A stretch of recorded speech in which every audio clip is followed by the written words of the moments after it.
The two best words in all sports. Game 7. Game 7. The NBA Finals this Sunday at 5 p.m. Pacific, 8 p.m. Eastern. The Oklahoma City Thunder and the Indiana Pacers, they will do it one more time to determine an NBA champion. Oh man. Oh man. All we asked for was an opportunity. All we asked for was an opportunity with the Indiana Pacers, and here we are. We're one game away from winning the entire thing.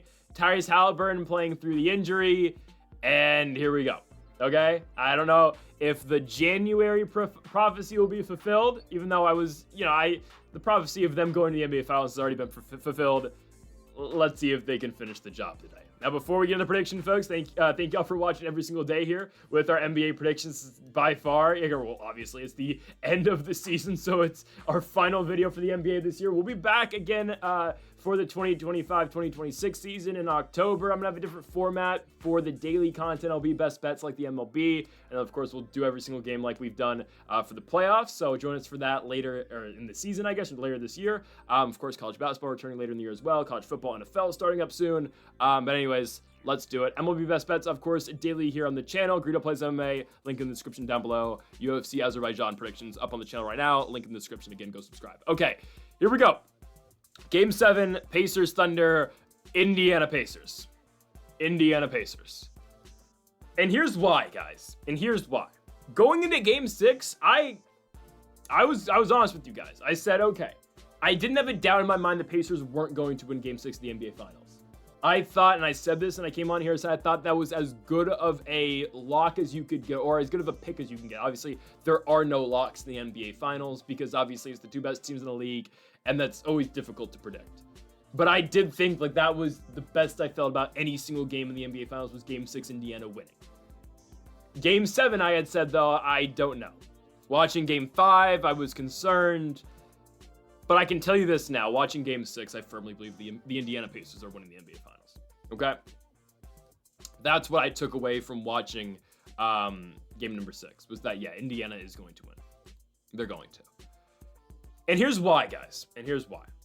Winning a game like that, the way that they did, the final score, they won by 17 points. But that was garbage time minutes that were played in the fourth quarter. Jay Will hit a couple threes. It was just a weird fourth quarter, okay?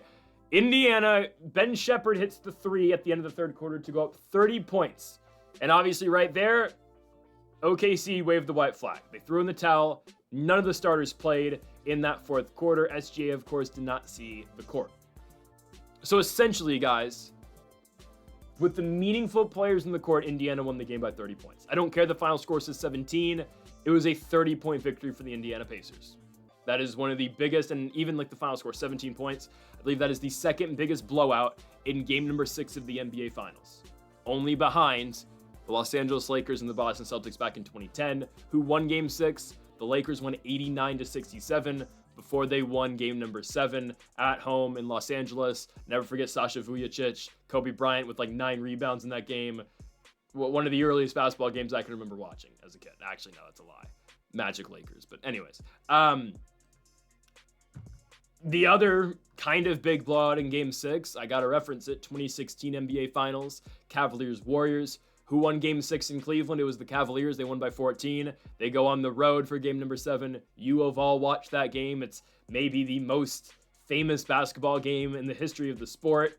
Kyrie's 3, Braun's chase down block. Cavs win it by 4, obviously, but they used that momentum they got in game number 6 of the NBA Finals to propel them to a championship in 2016, just like Kobe Bryant and the Los Angeles Lakers did in 2010. The Indiana Pacers are going to put the momentum, or are going to keep the momentum, and they're going to win Game 7 of the NBA Finals. I don't care they're in OKC. I think this is kind of similar to what the Cavs did, honestly. Cavs went up against an all-time great team in Game 7 of the NBA Finals on the road after blowing out the Warriors in Game 6. You know, Game 6 of Cavs-Warriors was kind of like, it wasn't entirely like Pacers-Thunder, but the Cavs were always in control of that game. I mean, I remember the Warriors scored 11 points in the first quarter against the Cavs in that Game 6. So it was kind of felt like how Thunder Pacers kind of did, somewhat. You know, and obviously, again, the Thunder had their good start, and obviously Indiana just took over as that game went on. Anyways, I think that game 6 is enough for Indiana to fully take momentum of this series and win the NBA championship. Major factor is Tyrese Halliburton. Tyrese Halliburton plays like that again, the Indiana Pacers are winning.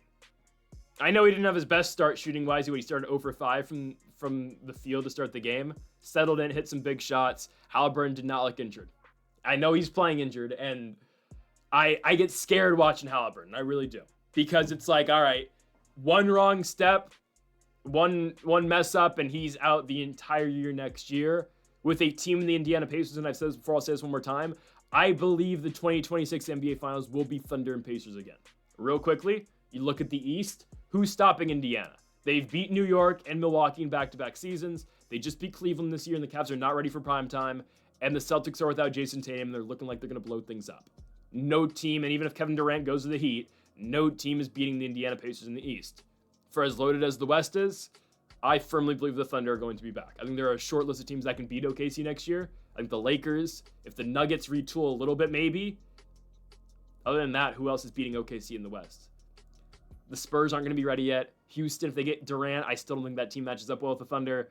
I just don't see it personally. So I think this is going to be the first of back-to-back finals between these two teams. That's why I get scared watching Halliburton, because it's like, all right, Halliburton goes down. He's out for the entire next year, just like Durant back in 2019 with the Warriors. Then that just screws up Indiana's chances to go back to the finals next season. And then the East is really wide open, by the way. Because then who the hell wins the East then? The favorites would have to probably be the Cavs, if we're just being honest. Anyways, I don't think that team's ever going to get it done in the playoffs, though. Regardless, Game 7 of the NBA Finals, I think the Pacers are going to put all this momentum together, and I think they're going to win. And here, again, guys, they still haven't had a magnet ball game. They still haven't had one. Game 6 of the NBA Finals reminded me of Game 4 of the Eastern Conference semifinals, and it reminded me of Game 6 of the Eastern Conference Finals for the Pacers. Just great games where they really took control and they dominated. The thing is, though, Game 6 of the Eastern Conference Finals against the Knicks and Game 4 of the Eastern Conference Semifinals against the Cleveland Cavaliers, those were magnet ball games where the Pacers could not miss a three-pointer. Guys, they still haven't had that yet in the NBA Finals. Still haven't. I think it's going to happen now. Miles Turner, guys, is so due for a good shooting game in the NBA Finals. He is yet to have one. Yesterday went 1 for 9 from the field. The only shot that he hit was a dunk under the basket, obviously, when Nembhard thread the needle and got the ball to Miles Turner, and Turner put it up with 2, obviously. Turner goes 0 for 3 from the three-point line. He is yet to have a good shooting night. If Turner has a good shooting night, it's over. I mean, Nembhard, my goodness. I mean, the boost the Indiana Pacers got in the first quarter from Andrew Nembhard was just, I mean, it was monumental. It was huge. Because if they don't get that early in the game, I don't know what happens. Because Indiana then starts trailing OKC and they're playing catch-up the entire game.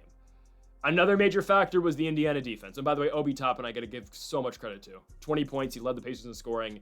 4 for 7 from the three-point line. And by the way, TJ McConnell, yeah, that guy needs a statue outside of Gamebridge Fieldhouse right now. It's insane what that guy is doing. He's worth every single penny they just extended him for in the offseason last year. McConnell's a hooper. He just is. And Pascal as well got possessed by the devil, but you know, it is what it is. I will take it. I don't care at this point. Indiana's defense it changed the game. It changed Game 6. The narrative and the story throughout this entire postseason was Indiana's turned the ball over. They get swarmed by OKC. What can they do? It was the exact opposite in game number 6. And I'm telling you guys, like, okay, everything that's happened in the series, games 1 through 5, it doesn't matter anymore. And in all fairness, game 6 doesn't matter that much anymore as well. But there is something to be said about how you go into game number 7 of the NBA Finals. I don't care the games in Oklahoma City. The Thunder have zero momentum, guys. That starting unit had nothing going in game number 6. It just didn't. Guys, the starting lineup for the Oklahoma City Thunder, they went 1 for 13 from the three-point line. And it was a Lou Dort 3 in the fourth quarter, or late third quarter, was the only three-pointer that starting lineup could hit.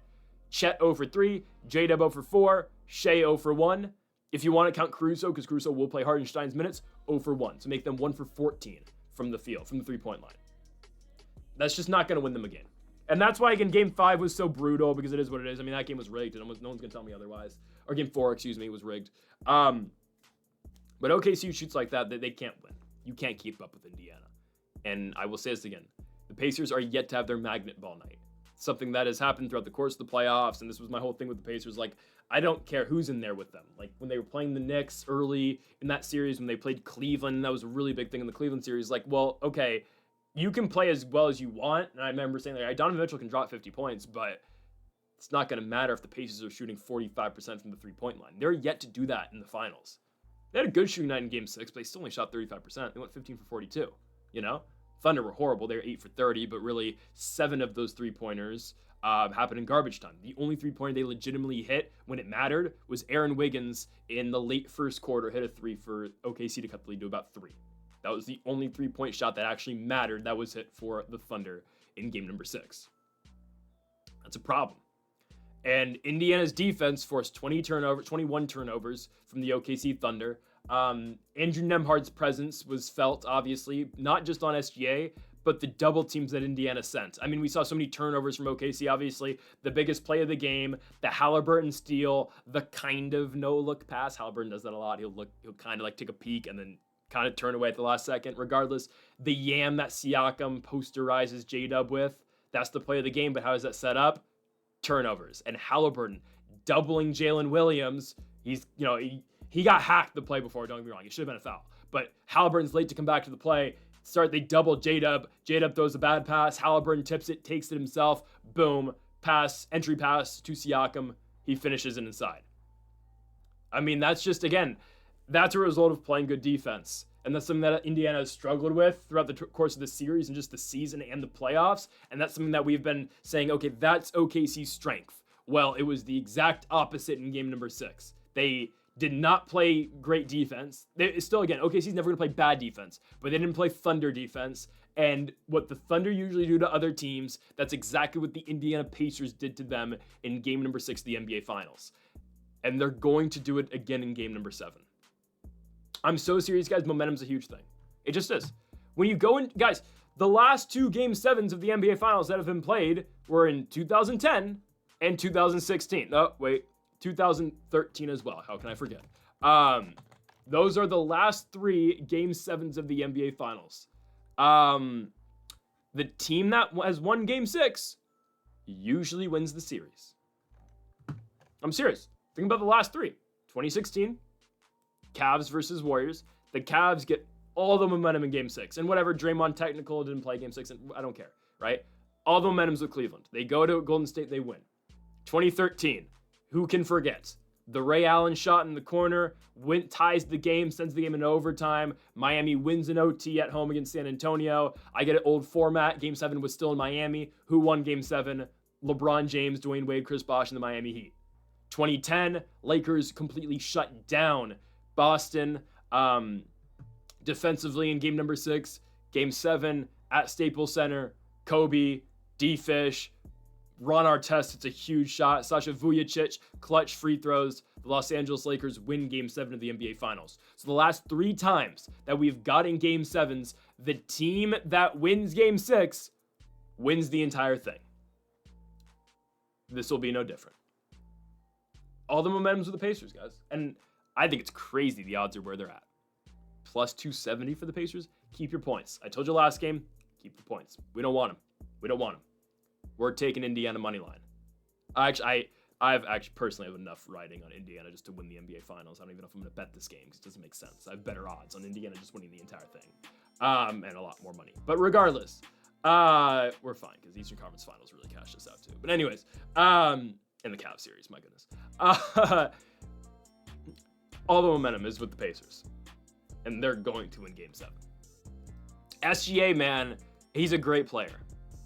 But I don't want to make a big deal of this. But guys, SGA did not get the benefit of the doubt on every single driving call that he had. He still shot 8 free throws, right? By the way, like that, the tech on Tony Bradley was something because Isaiah Hartenstein is literally grabbing his jersey. It didn't make sense. But regardless, right?